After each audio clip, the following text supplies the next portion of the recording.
Okay, hi. It's now January 30th. We woke up at 4:30 in the morning, turned in the car at the airport, and at 5:30 when the desks opened, got our seats and passes for the airplane. And then we went to this delightful little cafe that's in the airport, the Coco Nui Cafe, and had some really good coffee and some breakfast. Jim? Yeah, we went through security, got on the plane with only a limited amount of chaos as far as where the line was, when we should be in line, and so forth. Mm-hmm. And then had seats towards the back of the plane, and it took off, and everything was fine. Matter of fact, the whole flight just. Don't get your hopes up for a disaster on the flight.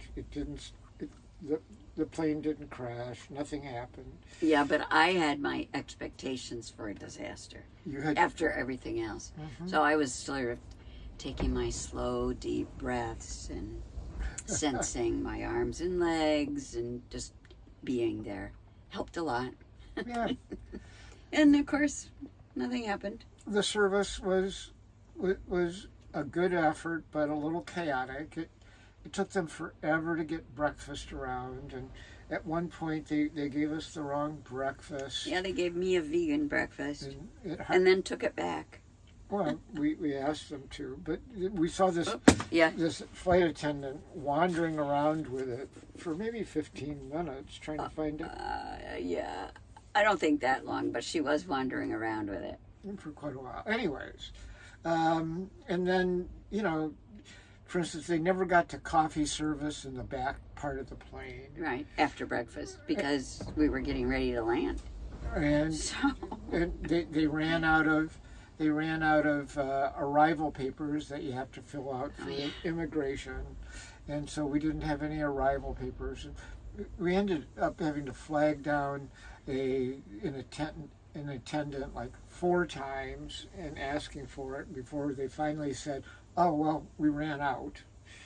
So whether they really ran out is not even clear. But the flight was safe. We arrived, and part of the issue was that New Zealand is very strict about any biological materials that are brought into the country.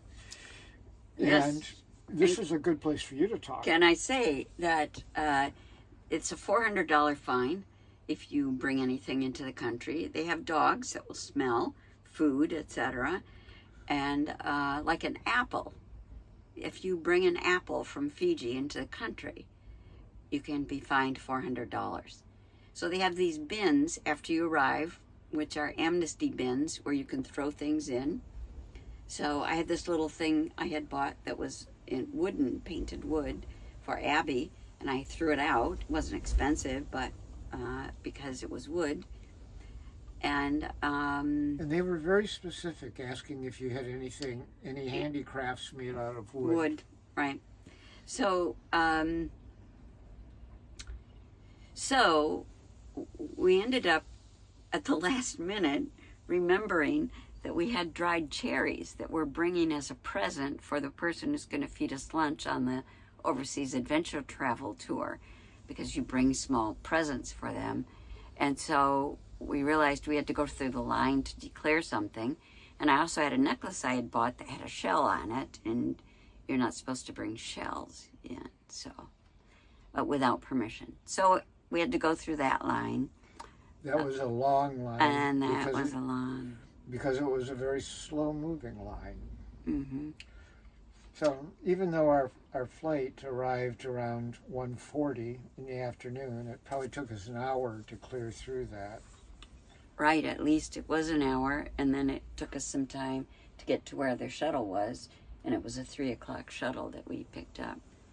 But it was also interesting to me that the person who asked us what we had, we told him about the cherries, and he said that was okay. I told him about the necklace. That necklace is okay.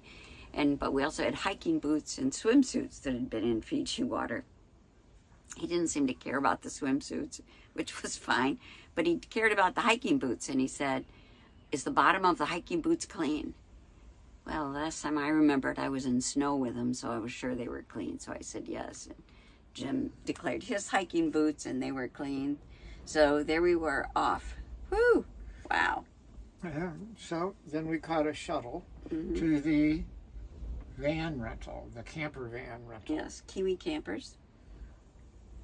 And the service was really slow, really slow. They were slow to wait on us, etc. And in the meantime, all of this had taken longer than we expected, and we had no place to camp. So I was like so anxious. And Jim found a place, which I went ahead and booked. So we had a place to stay. Oh, can I go back for one little thing? Yeah. Is that Auckland had been flooded the previous day, 2 days. Yeah. Matter of fact, I think the garage where we picked up the van had been flooded. They had said it was the flooded. airport had been flooded. Right. And there was more rain predicted to be on the way. And so... So we wanted to get out of town. Right. We wanted to get out of Auckland to higher ground. So, yeah. So we found a campground a couple hours north at a Department of Conservation campground, and headed north. Right, and they closed the gates at 8 o'clock. I mean, they close being able to register to camp by 8 o'clock. And then they lock the gates at 9 o'clock. And as a camper, you can't leave. And they don't open them until 7 a.m. You can't leave before 7 a.m. I suppose if there's an emergency, you can, of course. But so you're locked in from 9 p.m. to 7 a.m. in the campground. That's just how they do it. So that was pretty interesting. Right. And it was an interesting drive coming up because it rained quite a bit, and the road was and some of the roads that we were supposed to go on according to Google Maps were flooded, so we ended up taking different routes. But they had the ones that was only a couple roads, and they were marked New Zealand safety, or some group in New Zealand police had marked them, so it was all safe. Right. Google just didn't know that they were correct, that they were flooded, and so anyways, we got to the campground, and I just wanted to say that the scenery was really beautiful. Lots of forested, high sorts of hills. The roads were windy. Really, the landscapes varied from forest to meadows. Auckland itself didn't seem that big. It didn't, although it was gorgeous because it's built up all around this bay. But we couldn't get really good pictures because it was misty. So maybe on the way back we'll be able to get some better pictures. So only a couple places was the side of the road encroached by what maybe were some mudslides, but the branches of the trees were there and almost scraped against the vehicle, but other than that, nothing. Yeah, Highway 1, which we were taking up, was a 2-lane highway, and there had been some mudslides on some of the banks, and it had brought mud down, encroaching into the lanes, and there were plants, like small bushes and trees, also had come down.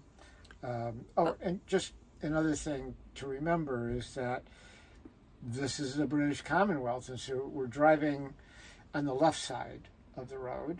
We're driving on the left side of the road. We've got a camper van, and it's a manual transmission camper van, and it's raining, and the roads are windy, and there's mudslides. What could go wrong? We survived it, though. Yeah, we had no problems whatsoever.